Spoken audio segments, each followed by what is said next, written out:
Mr. President, thank you very much for inviting us here, for giving this opportunity. Having spent years now traveling to and fro Syria, reporting from here, it is an honor to have finally met you. But Mr. President, since time is short, first question, your latest victories in Ghouta, in Yarmouk, they have drastically changed the situation on the ground in Syria. How much nearer the end of this war are we now, in your estimation? First of all, you're most welcome in Syria.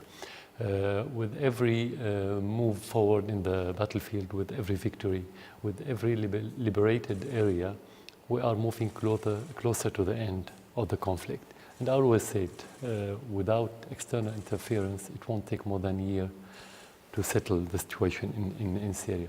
But at the same time, with every move forward for the Syrian army and for the political process and for the whole situation forward in the positive meaning towards the more stability, our enemies and our opponents, mainly the West, led by the United States and their puppets in Europe and in our region, with their mercenaries in Syria, they try to make it farther, either by supporting more terrorism, bringing more terrorists coming to Syria, or by hindering the political process. So our challenge is how can we make this gap, to close this gap between their plans and our plans.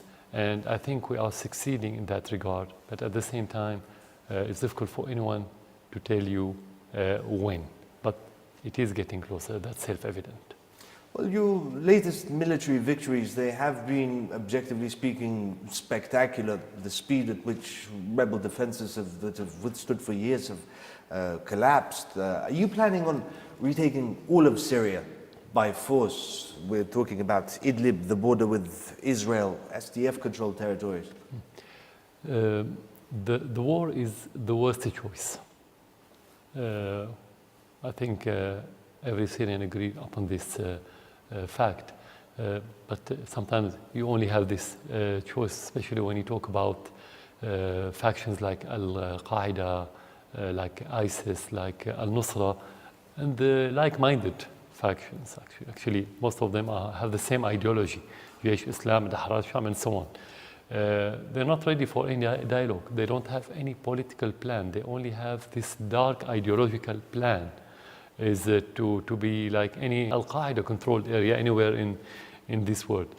So the only option to deal with those factions is force. At the same time, in other areas, we succeeded by implementing reconciliations, especially when the community in those different areas made pressure on those militants to leave those areas. So I think the best choice is to make reconciliation. This is our plan.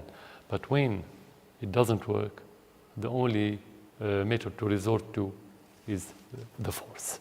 Well, with regards to reconciliation, how wise is it to send all of these veteran jihadists with their small arms to Idlib? By now, tens of thousands have gone to Idlib. They have consolidated. They have built defenses. Eventually, as you say, you'll have to fight them. On the other hand, are you perhaps planning on building an area that is outside of government control? Yeah. Actually, we always say we're going to liberate every area. So it's impossible for us to intentionally leave any area on the Syrian soil outside our control as government. This is natural. And as you know, Idlib was captured by the terrorists in 2015 with this Turkish support. It was mainly captured by Al-Nusra and some other supportive factions. We started the reconciliations before that time, but every reconciliation happened after that time, after 2015. It was, I think, May 2015. Every faction wanted to leave the city or the village. They choose to go to Idlib. This is very good indication that they have the same ideology, because they choose to go to Al-Nusra area. They didn't choose to go to any other area. So we didn't send people to Idlib. They wanted to go to Idlib because they have the same incubator, they have the same atmosphere, way of thinking, and so on. This one part. The other part, which is military aspect of your question, the plan of the terrorists and their masters was to distract the Syrian army by scattering the different units all over the Syrian soil, which is not good for any army. Our plan was to put them in one area, 2 areas, 3 areas. Let's say if you have 2 or 3 or 4 frontiers, better than having tens and maybe more than 100 frontiers at the same time.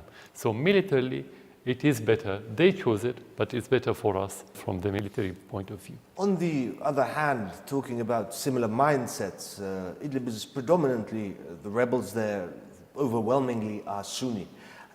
You know, as a Sunni myself, I have a long-distant relative who came to Syria to fight against you, to resist you, because he was told that you were targeting, you were killing Sunnis, and that is what many people in Idlib believe.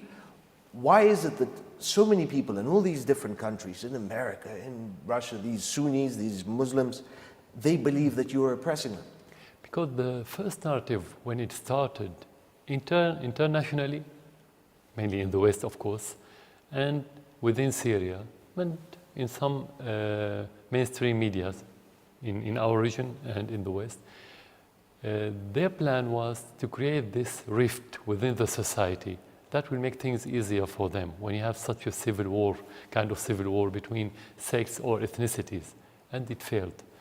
Now they keep using the same narrative, at least to encourage some fanatics in different places in the world to come and defend their brothers in this area, because that's how they imagine. They imagine that there's conflict between sects. So because of their narrow-minded way of thinking, maybe or their ignorance, they came here just to support their brothers.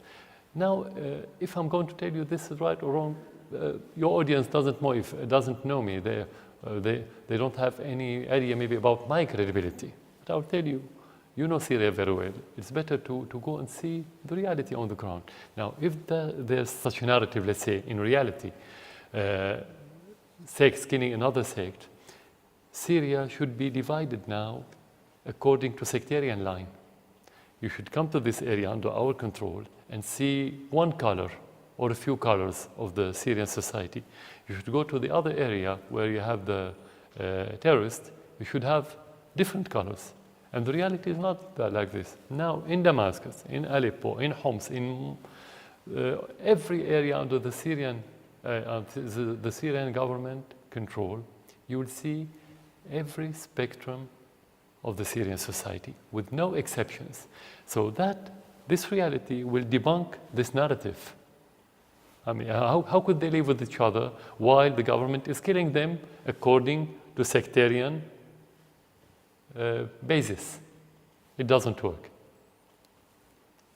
Fair enough, but with regards to negotiations and reconciliation, there have been efforts to start talks to achieve a result in Geneva, in Astana. There has been limited success, but it hasn't been all that great. Now, let's be honest, you're winning. You're winning on the ground, your forces are advancing, the rebels are in retreat. Why would you negotiate with them now that they're losing? Since the very beginning, we said whenever we can save Syrian blood, we have to go forward and deal with this with any initiative, any kind of initiative, even if they have bad will. Some initiatives have bad will, but in spite of that, we dealt with. And the reality now, if you go around Syria, the results that's been embodied by the reconciliations is a proof of what I'm saying. Without this policy, without this intention of saving blood, negotiating, talking to people, we couldn't have reached these reconciliations. This is one thing. The other thing, not everyone for the government have the same basis. Some of them have ideological background, some of them for financial background. Some of them, they made mistake at the very beginning. They were forced to go in that direction, and they couldn't withdraw. So you have to open the doors, and you have to distinguish between different kind of people. And the most important than this, the majority of the people who were against the government, apparently in the different liberated area, actually in their hearts, they are with the government. Because they could tell the difference between having government and having chaos. Well, with regards to talks and retaking areas by force, let's take, for example, SDF-controlled territories in Deir ez-Zor. There have been clashes there between troops who were loyal to you and the SDF itself, United States partners. And the United States brought to bear force to stop troops loyal to you from taking territories. This has happened at Al-Tanf as well. How are you going to deal with the United States presence, military presence in Syria? After the liberation of Aleppo and later Deir ez-Zor, and before that Homs and now Damascus, actually the United States is losing its cards. The main card was al-Nusra, that was called moderate. But when the scandal started leaking that they are not moderate, they are Al-Qaeda, that was supposed to be fought by United States, they look for another card. This card is the SDF now, because when, as it seems, as you just mentioned, we are moving forward in the different areas to defeat the terrorists, the only problem left in Syria is the SDF.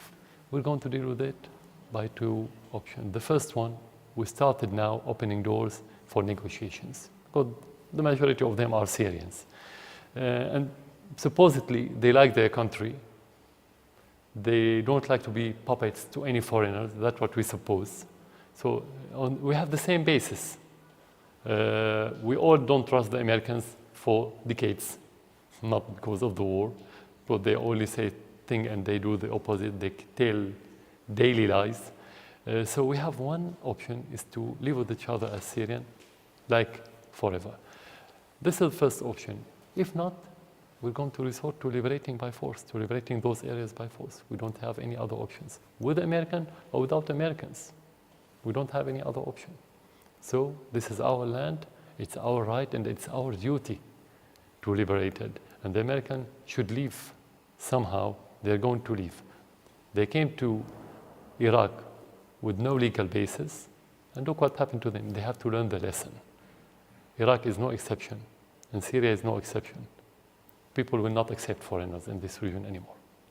Well, with regards to retaking territories, it seems inexplicably, whenever you eliminate one threat, say be it Ghouta, another threat seems to materialize, and this has happened repeatedly. Now we have the Israeli energy minister who is threatening that his country could, quote, liquidate you and your government.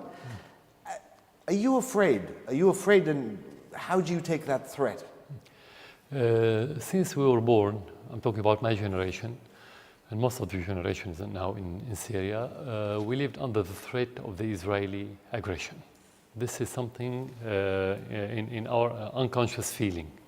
So to say that you're afraid while living with the same threat for decades, this is nonsense. Israeli has been assassinating, killing, occupying for decades now, for more than around 7 decades in this region. But usually they do all this without threatening. Now, why do they threat in this way? This is panic. This is kind of hysterical feeling because they are losing the dear ones, Al-Nusra and ISIS. That's why Israel now is panicking recently, and we understand their feeling. Well, Israel is now seemingly striking across Syria, airstrikes at will. They're boasting publicly on camera again and again that your defenses, they're powerless to stop them, that they can do in Syria whatever they want. Is that true? Is there anything you can do to stop Israel carrying out its airstrikes in Syria? Yeah. Actually, the first target of the mercenaries in Syria was the air defense. Before attacking any other military base, it was the air defense. And you would be surprised at that time, why do they attack the air defense? The air defense will not deal with the peaceful demonstrators, as they say, or with the moderate forces, and it cannot deal with extremists anyway. It's another thing, it's to defend the country. This is the other proof that Israel was in direct link with those terrorists in Syria. So they attacked those bases and they destroyed big part of our air defenses. Now, in spite of that, our position, let's say our air defense is much stronger than before, thanks to the Russian support. And the recent attacks by the Israeli and by the American and British and French proved that we are in a better situation. Now, the only option, my answer to your question, is to improve our air defense. This is the only thing that we can do, and we are doing that. Well, Israel says that its strikes are so far that they aren't targeted against you, the president or the government, that they're targeted at Iran. They're to keep Iran, which is your ally, weak in Syria. It's strange, but Iran being here, they are your allies, it's no secret, they have helped, but them being here now puts you at threat. Would you ever consider asking Iran to leave? The most important fact regarding this issue that we don't have Iranian troops. We never had, and you cannot hide it. And we were not ashamed to say that we have. Like we invited the Russians, we could have invited the Iranians. We have Iranian officers who work with the Syrian army as help, but they don't have troops. The starkest fact about their lives, about this issue, the Iranian issue, that the recent attack a few weeks ago, they said that they attacked Iranian bases and camps, as they said allegedly. And actually we had tens of Syrians, martyrs and wounded soldiers, not a single Iranian. So how could they say that we have it? So it's a lie. We always say that we have Iranian officers, but they work with our army. We don't have troops. Well, changing subject now with regard to chemical attacks. There are now regular alleged chemical attacks happening in Syria. Your government and your allies have said that you had nothing to do with this. Your allies have backed your claims, denying any responsibility, saying they have no knowledge of you carrying out these attacks. The question is, in whose interest is it to gas opposition to you? That's the most part of the answer. In whose interest? That's the question. Is it in our interest? Why? And why no? Because the timing of this alleged strike was after the victory of the Syrian troops in Ghouta. Let alone the fact that we don't have chemical weapons anyway, and let the other fact that we're not going to use it against our people, because the battle in Syria was about winning the heart of the civilians. This is the main battle, and we won it. So how can you use chemical weapons against civilians that you want them to be supportive to you? This is the first. Second, if you want to use it, let's suppose that you have it and you want to use it. Do you use it after you finish the battle or before or during? It's not logical. Second, if you go to that area, it was very cramped area by armies, by factions, and by civilians. Whenever you use such armaments or weapons in that area, you're going to harm everyone. Something that didn't happen. And if you go to that area and you ask the civilian, there was no chemical attack by anyone. Even the Western journalists who went there after the Ghouta was liberated, they said, we asked the people, they said, we didn't see any chemical attack. So it was a narrative, it was just pretext in order to attack Syria. Well, it may have been a pretext, but we now have proof that, even mere rumors on Twitter, a few videos of confusing videos of showing allegedly the aftermath of an attack is enough to justify for the United States, its allies, launching cruise missiles at Syria. What if, conveniently, there's another attack, alleged attack? Could there be a lot more missiles aimed at Syria? Of course it could, because when the United States trampled over the international law on daily basis, sometimes in different areas for different reasons, any country in the world could have such an attack. What the legal base of this attack, what the legal base of their aircraft with their alliance, the so-called anti-terrorist alliance that support the terrorists actually, what the legal base of that alliance? Nothing. What the legal base of the attack in Yemen, in Afghanistan, on the border with Pakistan, etc. There's no legal base. So as long as you don't have international law that could be obeyed by United States and its puppets in the West, there's no guarantee that it won't happen. That happened a few weeks ago, and that happened last year in April 2017, and that could happen anytime. Exactly, I agree with you. But the response Trump promised was going to be extreme and severe, according to his words early on.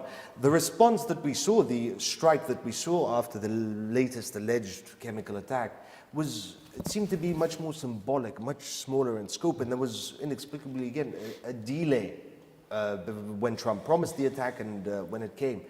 Why was there a delay? Did it have something perhaps to do with the Russians? It has two aspects as we saw it. The first one, they told a story, they told a lie, and the public opinion around the world and in the West didn't buy their story, but they couldn't withdraw. So they had to do something, even on smaller scale. The second issue related to the Russian position that time, as you know, that the Russians announced publicly that they're going to destroy the bases that's going to be used to launch missiles. And our information, we don't have evidence, we only have information, and those informations are credible informations, that they were thinking about comprehensive attack all over Syria. And that's why the threat pushed the West to make it on much smaller scale. Well, with regards to the United States' relation towards you, President Trump has called you, quote, Animal Assad. Do you have a nickname for the US president? Yeah. This is not my language, so I cannot use similar language. This is his language. It represents him. I think there's a very known principle that what you say is what you are. So he wanted to present what he is, and that's normal. Anyway, it didn't move anything, and this kind of language shouldn't move anything for anyone. The only thing that moves you is what people that you trust, people who are level-headed, people who are thoughtful, people who are moral, ethical. That's what should move anything inside you, whether positive or negative. Somebody like Trump will move nothing for me. Well, with regards to the United States presence here, and there's an interesting thing, you know, I came up with, thought up of a while ago. There are now in Syria forces from five nuclear powers directly engaged in military operations in Syria, be it boots on the ground or airstrikes. And some of those countries are on different sides. How Syrian is this civil war still? The word civil war has been used widely since the beginning of the conflict in Syria, even by our friends and by our allies, by mistakes, without understanding the content of this meaning. Syrian civil war means there are sectarian lines based on either ethnicities or sects or religion, or maybe political opinion or political currents, let's say. Something we don't have in Syria. In reality, in the area controlled by the government, which is now the majority of Syria, you have all these diversities. So the word civil war is not correct. What we have actually from the very beginning, mercenaries, Syrians and foreigners being paid by the West in order to topple the government. This is the reality, the mere reality, the very stark reality. Everything else is just masks to cover the real intentions, talking about political differences, moderates, peaceful administration. we don't have civil war in Syria. If we have civil war for 7 years, we should have been divided by now. You cannot have one country, united society, if not geographically because now of the United States puppets and the Turkish puppet. Without that, you should have it divided socially. Go by yourself, deal with different spectrum of the Syrian society, and you can answer that question in the same way I'm answering now. But with regards to potential escalation, okay, there are proxy forces from all these 5 nuclear powers as well as their own forces engaged in Syria. But you, as the president, again, must have information. How close have we come during this civil war, during this war, to an escalation between these nuclear powers? In reality, we were close to have direct conflict between the Russian forces and the American forces. Fortunately, it has been avoided, not by the wisdom of the American leadership, by the wisdom of the Russian leadership, because it's not in the interest of anyone in this world, and first of all, the Syrian, to have this conflict. We need the Russian support, but we need at the same time to avoid the American foolishness in order to be able to stabilize our country. And just briefly, one last question. The closer we get to the end, is the danger of an escalation, in your estimation, is it decreasing or is it, on the other hand, increasing? As I said at the very beginning, the more we get closer to the end, the more they want to make it farther. What does it mean? The more stability you have, the more escalation we'll have. The more reconciliation you have in one area, the more killing and destruction and trying to capture more areas by the terrorists will have. That's why within the reconciliation, when we started reconciliations in many areas, the other factions in the same area tried to destroy it because they have the orders from the outside not to go toward any reconciliation. Of course, you have the orders with a bucket of money.